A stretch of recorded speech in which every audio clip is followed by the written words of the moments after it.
internet, and welcome to another episode of The Critics. My name is Tony Gonzalez, and today we are talking about Jurassic Park 3. I am not excited about this. I remember when this movie first came out, for a short time after that, this was my favorite Jurassic Park movie. I also remember being very stupid at the age of 12, and I don't know what I was thinking. This movie's not good at all. No. One of the worst things about this movie is also the greatest thing about this movie. It's only an hour and a half long. It's horrible because no good movie is really under 2 hours, for the most part. But it's also a good thing because I didn't have to endure the horribleness of this movie for more than an hour and a half. So that's positive. The CGI was so bad, it almost looked like it was in a sci-fi channel movie. Just so bad. Animatronics are not good either. The dinosaurs look fake. The close-up shots of the animatronics in the last two movies, which looked superb, in this movie just looked like a theme park ride that I would see if I went on the Jurassic Park ride in Florida. The music is also significantly worse in this movie. The first two movies had incredible music. The very first one, something we had never really heard before, great.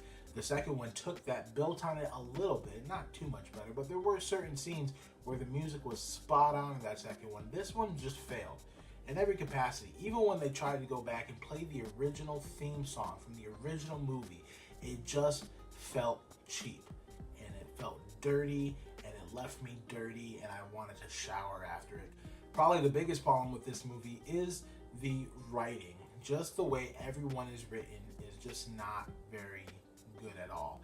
Even the great cast that you have with Sam Neill, William H. Macy, Tia Leone, a couple others, just everything felt bad. And I can't even blame the actors because the writing was just so horrible. The dialogue was dumb. They tried to make you care about characters that you don't care about.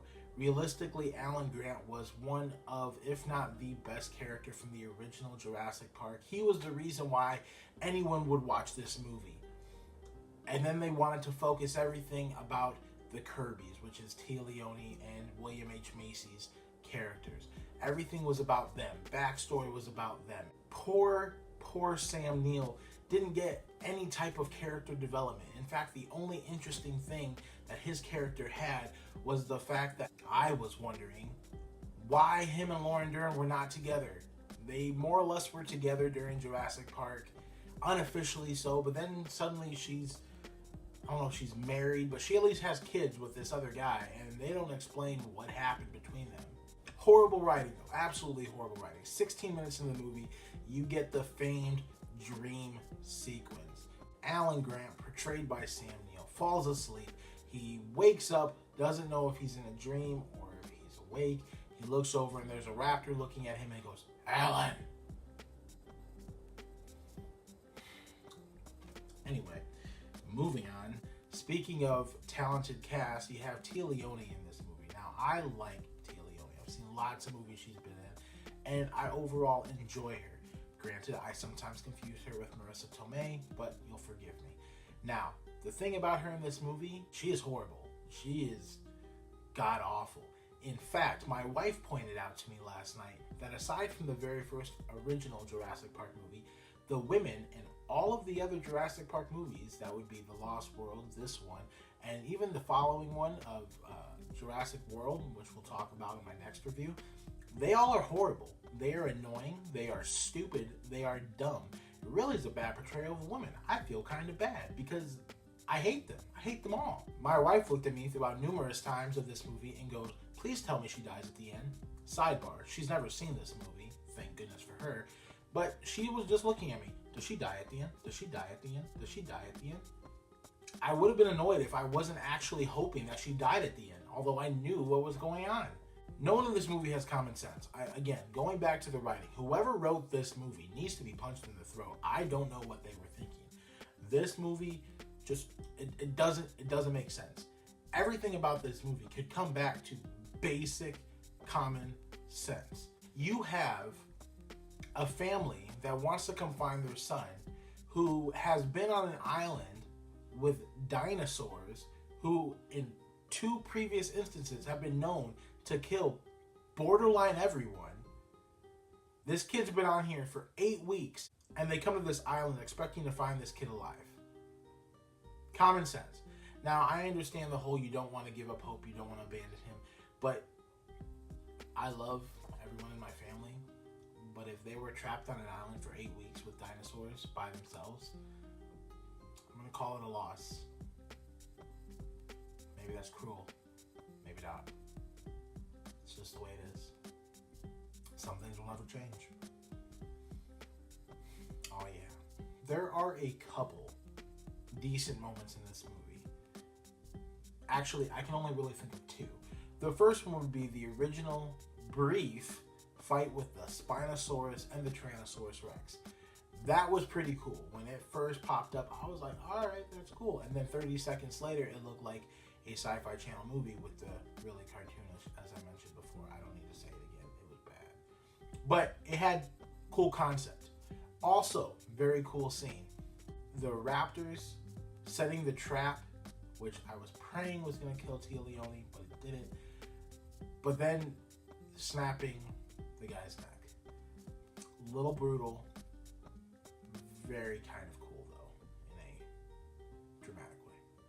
Lots of unanswered questions that this movie left, such as how does the Spinosaurus keep finding these people? Why does it even care? This is such a big island, and yet everywhere that these people go, this thing shows up and attacks them. Why?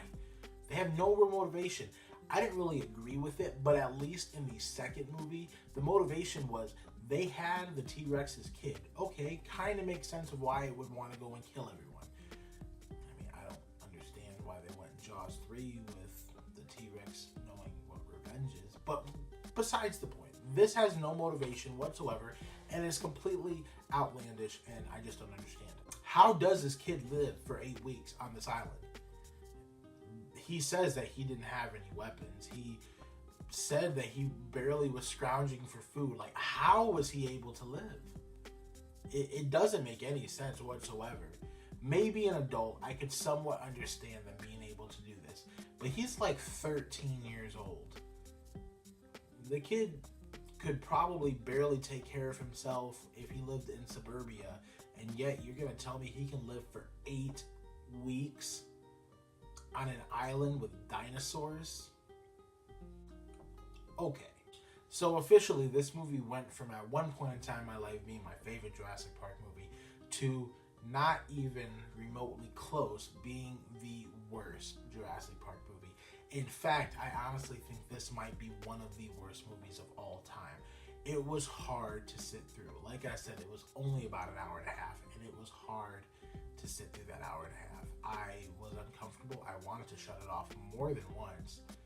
And I wasn't even mad that my wife sat and played on her phone for most of the movie because of how dumb it was. I'm going to rate this movie a D-. The only reason I'm not giving it a straight up F is because of those half of one scenes that was decent. But other than that, this movie was horrible. Horrible. It was a super disappointment. If you think about it, this movie went over a decade without a sequel, and I completely see why. Thanks again for watching, guys. You know what? I'm going to be putting up my next review of Jurassic World. That's coming up shortly. Also, feel free to like, share, and subscribe. Have a good one.